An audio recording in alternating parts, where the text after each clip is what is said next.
Chapter 21. Paul. Hundreds of interwoven thoughts and questions froze in Johnny's mouth as Liev led the way through the city. How is she here? He thought. Is this why Shane sent me? At the center of the web of tents stood a single white tower made of fiberglass and steel. Johnny had noticed it in the brief circle he had spun in his glance outdoors, but only up close did he realize how massive and out of place it felt surrounded by so many temporary structures. The core was old and permanent. Someone had very obviously placed it as a flagstone for Atlas to expand around. Its technology was more sophisticated, still having a frantic look and feel of having been hastily assembled, but the lights were more stylized. The floors were more than plastic tarp. The irony of the core's cylindrical shape was not lost on him. Most notable of all, the building had walls and elevators. Liev led him to a single cage shaft set up in the center of a hub landing, around which dozens of tented tunnels sprawled out like an anemone. Johnny counted 12 floors before the lift finally came to a stop at what he assumed to be the top. A man was waiting to enter. "Liev," he said, somewhat surprised. His brown eyes raised in contrast to his dyed white hair as he turned to look at Johnny. "Well, that means..." "This is him," Liev replied. "Clear in the flesh." "Jesus Christ," the man muttered. Johnny restrained his grimace. The pair exchanged spots with the man as he continued staring at Johnny. "Where's Max?" Liev asked aloud, pressing the bottom floor in a courteous gesture. "Still in Belgium," the man explained. "Two more apparently leaving France fairly soon." "At this rate, we'll need a second city," Liev joked. "Tell me about it," the man answered. "Keeps us busy, though." The elevator door started to close. "Nice to meet you, John." Liev turned as soon as the lift was shut, once again guiding Johnny around a maze of oddly placed rooms. "Dan Stiegel," he explained. "He works network engineering. His husband, Max, is part of our European recovery team." Johnny gave no acknowledgement as he tried to mentally map the floor in his mind, combined with the weight of Tab's prone body still waiting for his decision somewhere in the labyrinth below. "What's the matter, John?" Liev stopped, turning his head inquisitively. "What?" Johnny stuttered, pulled out of his trance. "Not a lot of male couples in Tylersville?" Johnny looked at him, surprised at the question. "What?" he repeated. "What are you talking about?" "You look a little surprised, that's all," Liev went on. Johnny was puzzled by the shift in conversation. All he managed to say was, "I'm a Christian." "Yeah, and I'm Jewish," Liev exclaimed. "We got the same books you do. Doesn't mean you have to be a bigot about the things you don't like." Johnny stared at him perplexed. "You just told me I have to choose whether my mom lives or dies, and now you're accusing me of that?" Liev shrugged. "We went over this," he sighed. "She's not your mother." Johnny couldn't stop himself from laughing. "Not my mother?" he choked. "She's the woman who raised me. You, of all people, should understand what?" Liev raised. "You think you know anything about me?" "Coming here?" Johnny explained. "Your loyalties lie with Atlas." Liev smirked. "What, you think I owe this place anything just because they gave me my memories back?" He shook his head. "I'm not Paul's lackey just because he saved my life or something. That's the difference between you and me, John. I choose to serve Atlas." Johnny nodded defensively. "So that's what this is about, huh?" he recognized. "You all think you're higher and mightier than we are because you've created your own sense of autonomy?" Liev gave a disappointed smirk. "This place is going to eat you alive." He continued walking, an even more confused Johnny following in his wake. "What's that supposed to mean?" he raised. "Shane said the longest I'd be here is 3 months. Shane's not in charge here," Liev replied, not missing a step. "Paul is." Liev followed the pattern in the carpet around the corner, where a large sitting room was occupied by a single man on his knees, carefully trimming the extremities of a bonsai. Johnny stopped in his tracks. He was far older than Johnny had expected, with a bald head and wrinkled face placing him anywhere from his late 60s to early 80s. He looked up as soon as they entered his periphery, a look of wonder crossing his face at the sight of Johnny. "Oh, wow," he sighed in a deep hum. He remained on his knees, frozen for several seconds, before the surprise disappeared and he pulled himself cautiously to his feet. "Johnny Sparks," he welcomed, wiping his hands on a towel before reaching out to shake Johnny's. "It's an honor." Several questions flashed through Johnny's mind. Why is it an honor? Who are you? How did you find Tab before the company? Instead, a different question flooded out of his mouth. How are you alive? Both the man and Liev stared at him awkwardly. "I beg your pardon?" the man choked. Johnny blushed, trying to explain his question. "You're one of us, aren't you?" he intoned. "Members of the company don't live past 60.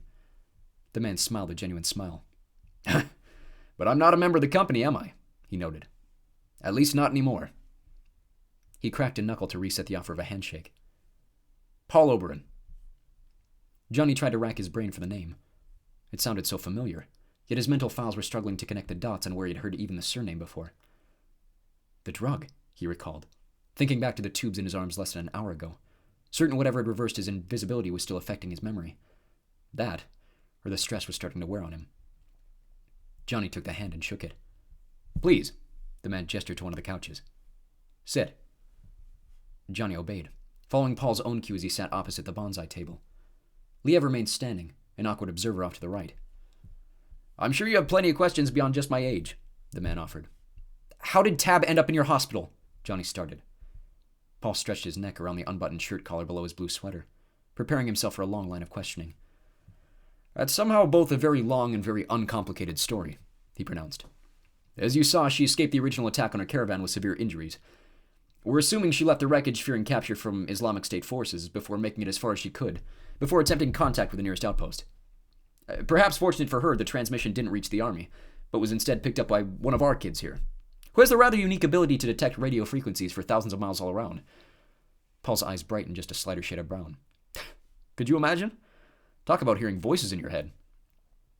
He waited for Johnny to give some kind of reaction. Instead, he remained stoic, and Paul went on. "One of our outreach teams found her unconscious and clinging to life in the middle of the desert. So we brought her here, where she's been ever since." Johnny eyed him cautiously over the table. "How'd you know who she was?" he asked. "Oh, we didn't," Paul explained.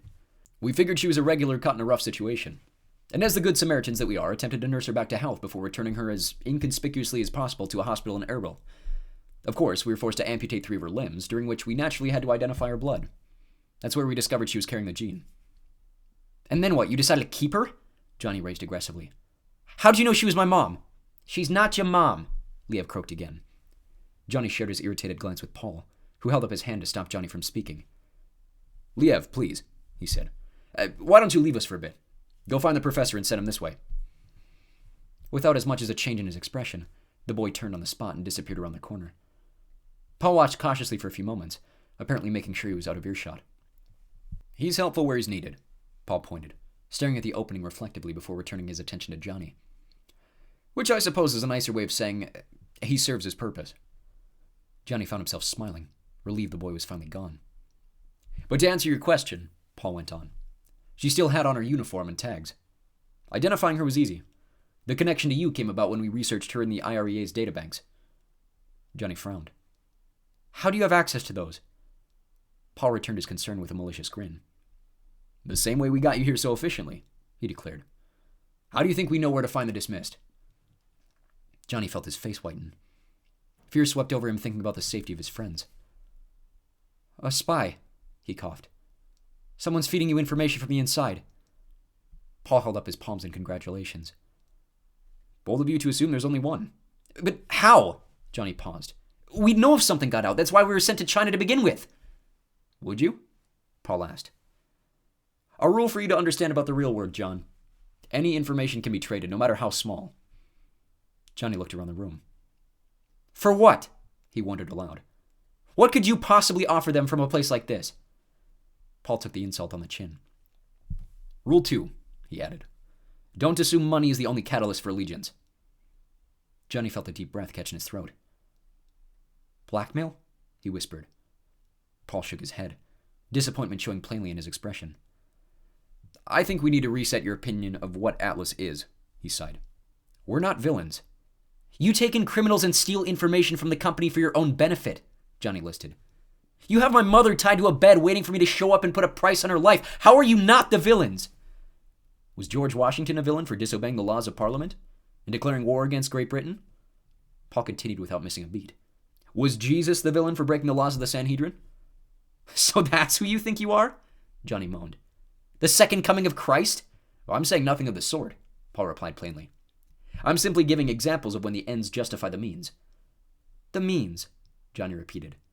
"To kidnap and blackmail for some kind of secret rebellion?" "What makes you think it's such a secret?" Johnny rolled his eyes. "Don't think I haven't pieced together why everything here is temporary." Paul shrugged. "It's temporary because it's cheap. Some of us are wise enough to understand that power doesn't need to be proven with useless opulence." He raised his eyes reflectively. I grew up in Taylorsville, Johnny. I know how you people spend your blood money. And now you're here, Johnny growled, gesturing to the tree in the center of the table. Missing on your useless opulence. Paul was quick with his tongue. A man's personal interests are his own to indulge, he defended. Even a socialist can understand the need for human individuality. A socialist? A criminal? A kidnapper? Every single accusation you raise is taken in the context that you're still back in Wyoming, Paul laughed. Would you rather I let Tabitha die of blood loss and exposure in Iraq? I would rather you explain to me why you need me to make my choice, Johnny revealed. If you know so much about me, you should already know it. Paul smiled, as if they had come to some kind of breakthrough. I know the person you're presenting yourself to be, he noted. Is that the real Johnny Sparks, or is the company speaking through him? For once, Johnny was unprepared for his words. What? The answer you expect to give is the one you'd say in Wyoming, Paul explained. Don't give me the embassy answer. Give your answer. I work on behalf of the embassy, Johnny insisted. Not while you're here, you don't, Paul voiced. While you're at Atlas, you owe no allegiance to any kind of expectation. Freedom of thought is encouraged, so long as it goes toward the common good of the people here. Gemeinnützigkeit vor Eigennutz, Johnny recited. Common good over self. Paul raised his eyebrows. Consider that my first surprise, he laughed. I didn't know you could speak German. I can't, Johnny grunted. That was a phrase the Nazis used. If you're trying to compare me to Hitler by cherry-picking the term common good, then you really are grasping for straws. Johnny could feel his face redden. The only other person who could battle him like this and win was Shane. The reminder of the reason he was here in the first place renewed his fire. He worked his way backward through the conversation. You really stand for freedom of thought? He accused. I thought that's what Craig Tyler was fighting for before you guys launched your little coup. Johnny didn't expect Paul to smile. So, he breathed calmly. You finally put it together. It wasn't hard, Johnny lied, trying to save face. You left the last name. I left the first name too, Paul introduced. There's no need to change identities unless you're trying to hide something. And I'm an open book, especially amongst my people. I left Wyoming as Paul Oberon. I remain Paul Oberon. Johnny's tongue caught in his throat again. I doubt your history books even mention me, Paul continued. Obviously, you recognize me through my father. Did he create this place or did you? Johnny raised. Paul sighed. Would your opinion change between either answer? It depends, Johnny scoffed. Was this part of the plan when you two ordered the assassination? Paul laughed. We figured that's what they'd teach you, he said. Believe what you want about my father, Johnny. I'll maintain his innocence the same as I'll maintain our allegiance to the Prime Minister. You would never believe my honesty if I mapped it out from beginning to end. Try me. No, Paul denied.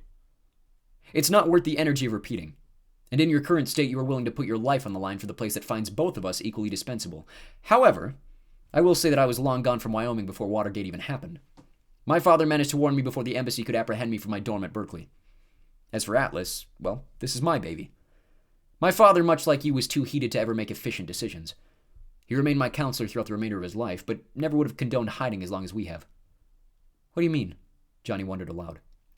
I thought you two fled together. If that's what your history books tell you, Paul taunted. You really think we were stupid enough to congeal ourselves that early? The company would have found us immediately.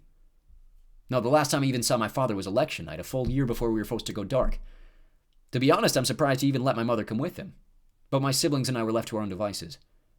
I won't bore you with how many times I was forced to relocate. The idea for this place didn't even hatch until the late 80s, and it wasn't until the fall of the Union that we decided on this place to plant the core. Johnny looked down at the carpet under his feet, wondering if it had been the same for over 20 years. So if your father didn't kill Craig Tyler, then who did? Johnny asked, refusing to give in to Paul's reality. Paul smirked. You're not very bright, are you? The words stung, though Johnny was under the impression Paul was purposefully trying to get under his skin. Apparently not, Johnny shrugged, before repeating, Who did? Think a little, John, Paul said, lifting a finger to his hairless temple. Who benefited most from his death? You, obviously, he replied swiftly. The people who opposed him. Paul frowned. 4 decades of exile, he sighed. You really believe that? I wasn't there, Johnny said obliviously. I don't even know you. Paul grimaced, as if Johnny's honesty was somehow an unsatisfactory answer. He sighed again more deeply than before, and stared at his hands folded in his lap. Why am I even here? Johnny raised. If this place is for ex-members, what's the point in having me? You're not here to help us, Paul decided. We're here to help you. And what if I don't want your help? Johnny spat. You stand for everything I'm against and against everything I'm for. A smirk returned to Paul's face. Do you really believe that's true? I was being hyperbolic. Yeah, a poor choice in this argument, Paul toyed. Don't inflate your self-worth by creating a false narrative to support it. Again, Johnny failed to come up with an immediate reply.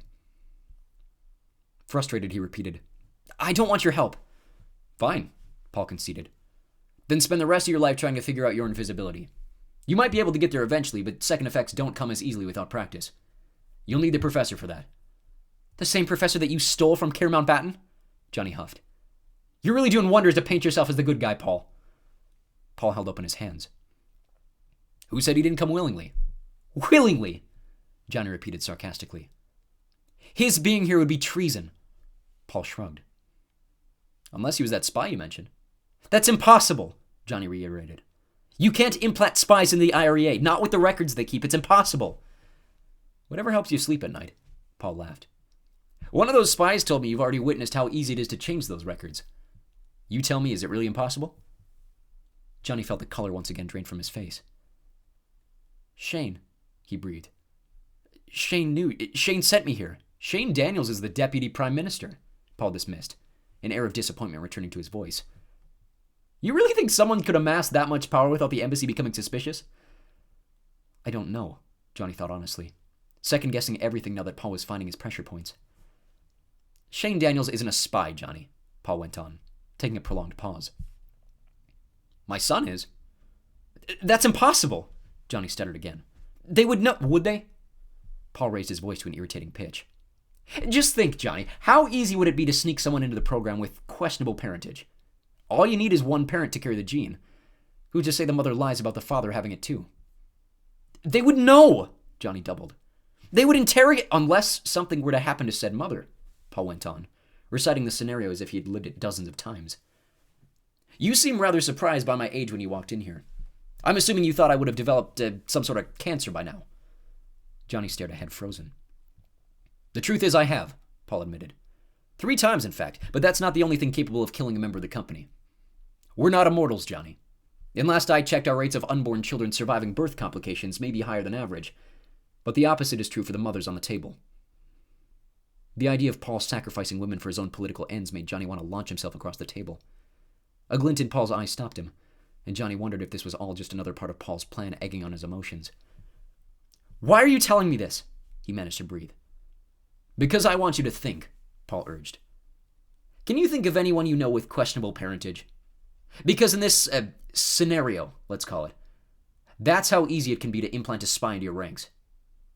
No, Johnny rejected. That's how easy it is to implant a kid with identity issues into the program. You're creating orphans for the sake of creating orphans. There's no possible way you could have contact with them on the inside, let alone get them behind your cause. Are you sure about that? Paul prompted. Because if I were a 14-year-old child with said identity issues, and my real father reached out with an interest in my well-being, it might just work in his favor. A light blinked on inside Johnny's head. Kent isn't your son, he shivered, more to assure himself than anything. Of course not, Paul denied. Hawk's kid isn't an orphan. A second light flickered on, suddenly brighter than the first. Stop it, Johnny rejected, but Paul was 2 steps ahead of him. Your brother, he taunted. He has no clue who his birth parents are, does he? Stop it, Johnny shouted. Jordan's not your spy. Paul smiled, a victorious look spreading across his face. You're right, he sighed. Nor is he my son. But do you see how easy that was? Johnny grit his teeth, trying to calm his breathing. How easy what was? He flared. Paranoia, Paul said plainly. It spreads like wildfire. When you return home, you'll never stop worrying about the what-ifs now that they're implanted in that head of yours. Now you tell me, who benefited most from the assassination? Before Johnny could answer, Liev rounded the corner, returning to the room with a disheveled-looking man in his early 50s. His pupils were so large they overtook the colors of his eyes. Johnny wondered if the man could have even made it to the office without Liev's guidance. There he is, Paul introduced, standing to his feet to shake the professor's hand. Dr. Porter, this is the one we were telling you about. He opened his invitation to Johnny, who had stood for the sake of courtesy. Ah, yes, the man mumbled in a thick northern English accent, reaching out his own hand. Killian Porter. Pleasure to finally meet you, Mr. Sparks, Johnny afforded begrudgingly. He shook the man's limp hand before turning furiously to Paul. Does he have any clue where he is? Liev interrupted. Professor, where did we just come from? The man continued to stare around the office, bewildered by his new surroundings. Well, we were in my practice room a moment ago, he hushed. I don't seem to recognize this part of the castle. Johnny rolled his eyes. So you lied to me, he spat, turning his attention to Paul. What'd you take him straight from his bedroom? Paul shook his head. We intercepted him at a conference in Hamburg, he stated. He'll be here no more than a week. He doesn't do well outside his room, Liev added.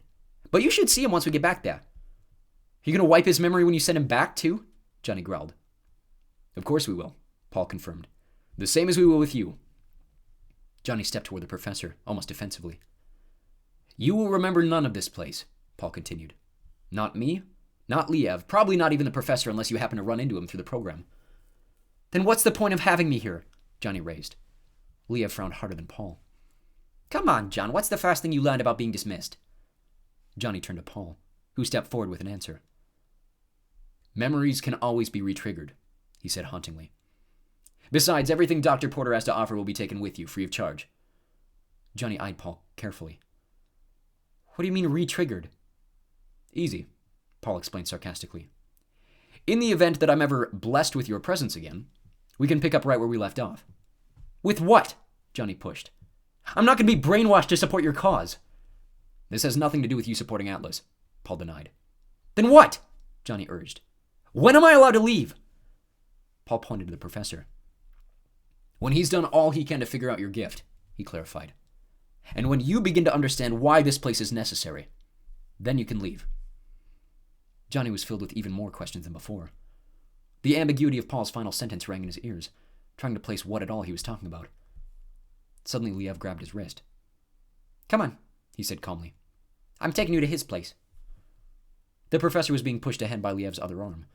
Johnny began to follow, still trying to decipher what Paul meant by the word necessary, when he spoke again.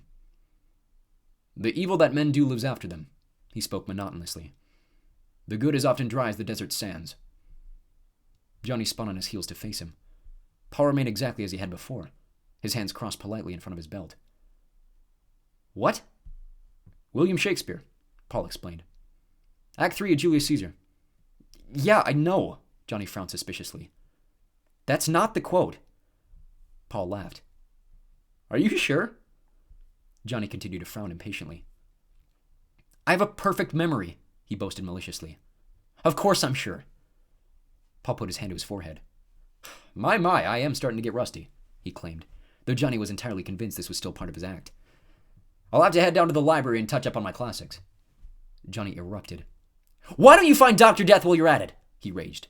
Let her know that I don't give a damn about how casually you treat a human life. She's going to go through with Tab's surgery. I don't care if it kills her in the process. You're at least going to make the effort.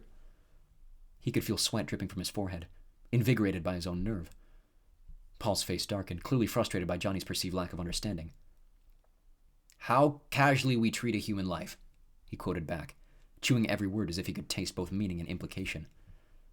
He shook his head resentfully. Enjoy playing hide-and-seek downstairs.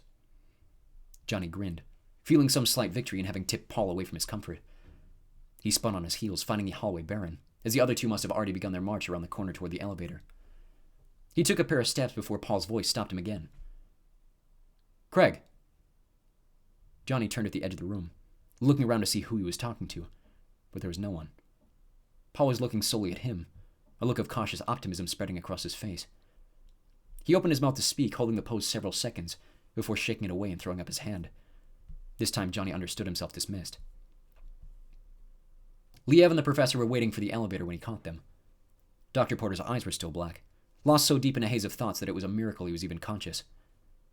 Back on the ground floor, Liev pulled them in the opposite direction from the hospital, down another maze of tented hallways into a section of the conglomeration nearly much older than the white walls where they started. The tents here were fraying and patched, the lights darker and yellower. Even the air felt somehow less pure. At the end of a sloping corridor, Liev spun a wheel and opened a sealed door. The room had clearly been renovated within the last few weeks. Insulating the space from what he assumed to be tented exterior, Johnny was shocked to find large digital screens covering every inch from floor to ceiling.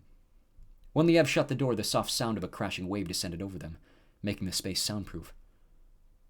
"These are company materials," Johnny noted, rubbing his fingers over the blackness.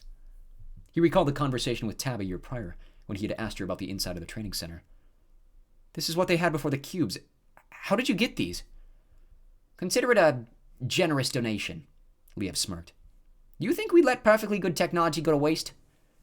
"One thing I've always loathed about the company is its lack of resourcefulness," came the voice of the professor, strong and more certain than before. Johnny looked up in shock. Dr. Porter's eyes had shrunken back to a normal brown. His expression relaxed and patient. He stood beside an oak desk at the far end of the room, rummaging through one of the drawers. "Sir?" Johnny hesitated. "Not something I'd ever say in front of the embassy, of course, but in my office we're secure from prying eyes," he expanded. The words led Johnny to a terrifying revelation. They were no longer in the safety of Taylorsville, or even the IREA. There could be cameras or microphones everywhere. The black wall seemed to creep inward as he realized everything he said or did was almost certainly being recorded. "Tell me, Mr. Sparks," the professor continued, fumbling with some unknown tool in his lower drawer. "This invisibility you arrived with, can you describe it to me?" Johnny looked over at Liev, who just shrugged at the professor's continued tinkering. Complete?" Johnny stuttered, trying to figure out exactly what he was being asked. "There wasn't any sense that I was there," he explained. No change in the light or the shape. No reflection in the mirror. It was like I disappeared completely." The professor appeared to be fitting batteries into some kind of controller. "What about your surroundings?" he asked.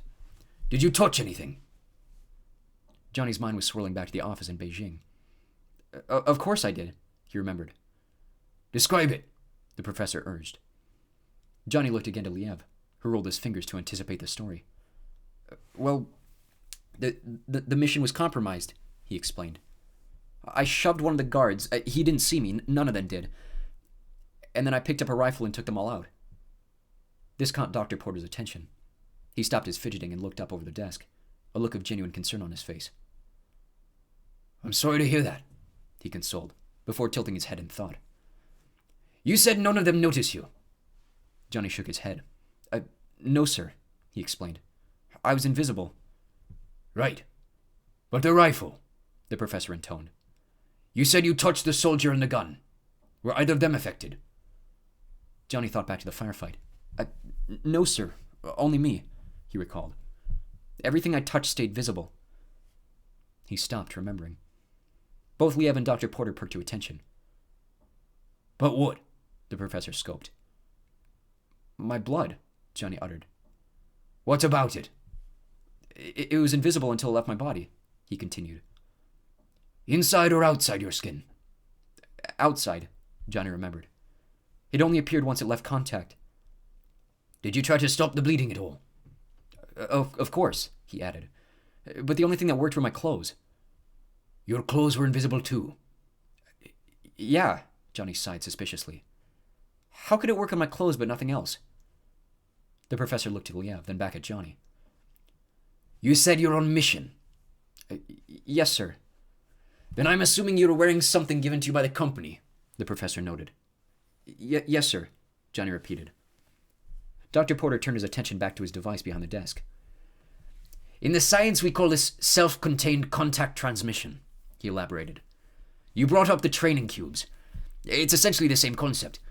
Everything associated with your person, your skin, blood, bodily bacteria, the like, can be hidden by your effect through associated contact with the original signal. In this case, your brain. If any of that were to disconnect from the signal by any means, blood loss, loss of limb, loss of tooth, the effect no longer works. In your case, those things become visible. As for the clothing, all mission wear is designed with this science in mind. In as many applicable scenarios as we can imagine, even something as insignificant as a jumper is designed to impede an effect as little as possible. If your effect turns your skin invisible, then if your body is in contact with the clothing, it becomes a chameleon to match." Johnny could feel the bewilderment showing on his face. "That's incredible," he muttered. "That's 70 years of trying to understand effects," Dr. Porter boasted. "Me and hundreds of others." He finished his tinkering, turning his attention back to Johnny. "Now tell me, what do you think happens if we triggered your effect wearing all that?" Johnny looked down at the clothes Liev had given him in the hospital wing. "Nothing," he sighed. The professor shrugged apologetically. Exactly, he said. I'm sorry, Sparks, but for the sake of this effect, I'm going to have to ask you to skimp down to your knackers. Johnny turned to Liev, feeling his face turn red, before suddenly remembering the cameras. Hey, I'll turn around if you like, Liev taunted. I don't want a good Christian boy to be embarrassed on his fast day. Johnny's embarrassment turned to rage again, keeping his eyes on the boy the entire time he removed the outfit, until he stood before the pair completely naked. He was tempted to launch his shoe in Liev's direction as he blew Johnny a kiss. The professor ignored the banter, stepping forward in front of the desk and walking to an empty side of the room. How are you feeling, Sparks? The professor asked. Fine, Johnny returned quickly. Shy? Embarrassed? Afraid? Johnny felt his eyes scan the corners of the ceiling for cameras, thinking that Paul was probably glued to a screen listening in. He was about to add his own set of words before the deeper meaning behind the question sunk in. His heart was pounding, and he realized he had been right the entire time. Every single person he had met that day had been playing with his emotions, trying to get a rise out of him. It was the word afraid that brought him all the way back to biology class. A bit, sir, he managed, but of what he wasn't sure. Good. The professor confirmed his suspicions. A healthy fear is good. Now tell me, what was it that triggered the invisibility in the first place? Johnny thought back to the office again, focusing on the moment the guards entered the office. I don't know, he tried. Do you remember any irregular muscular movements? Any conscious changes in your brain patterns? Johnny fell back to the memory, picturing Kent falling out the window, then Liz collapsing behind the desk. The hair on his arms prickled. They shot Liz, he explained. They killed her, and I just panicked. I wanted to become invisible, so I did. Dr. Porter nodded. The need for escape is usually the catalyst for an ITI, he agreed.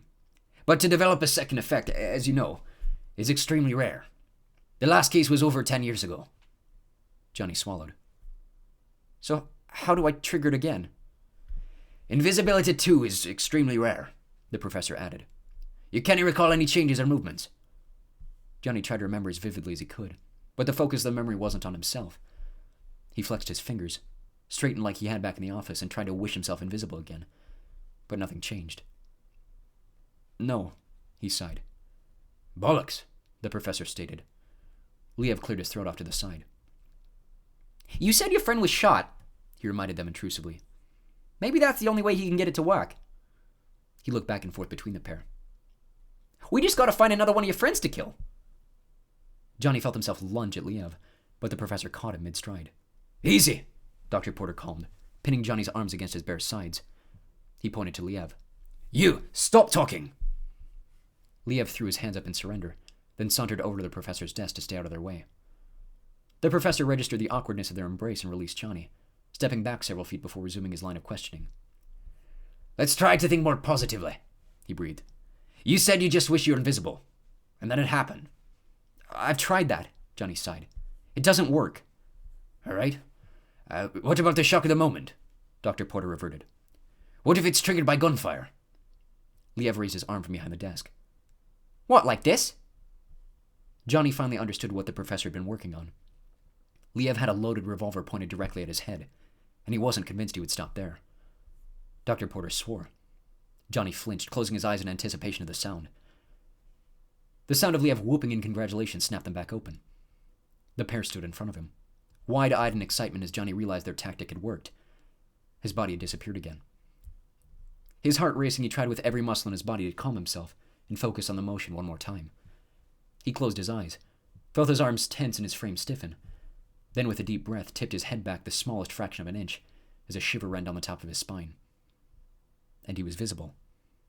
Well, I'll be damned, Liev grinned. Do it again! For his own sake, just to prove he had figured out the trick, Johnny triggered the effect 3 more times, before finally joining with a smile and trying to recapture his exhausted breath. How do you feel? The professor asked, tossing Johnny's pants at him off the floor. Fine, he gasped. I'm not even tired. Some physical effects work harder than others, Dr. Porter returned. That was a lot quicker than I anticipated. Johnny swallowed, starting to redress himself. Was that it then? For what? The professor traced. For today. Well, we figured out the second effect, Johnny outlined. Can I go home now? Liev laughed. Slim chance of that. Done for today, certainly, Dr. Porter announced. Excellent work. Tomorrow we'll test out your endurance while it's triggered. And then what? Johnny yelled, struggling to mask his impatience. Johnny, you're not going home for a long while, Liev shook his head. I told you that. He could feel his disappointment showing on his face. I figured it out, he shouted. What else is left for me to do? The professor sighed, shaking his head as though he were siding with Liev. You think that was all you were hiding from us? He laughed. Sparks, you're a specimen. Johnny looked between the two, feeling more naked than he had all day. What do you mean? I reckon you've got 3 or 4 more hidden in there somewhere, Dr. Porter revealed. Next week we'll begin the real challenge.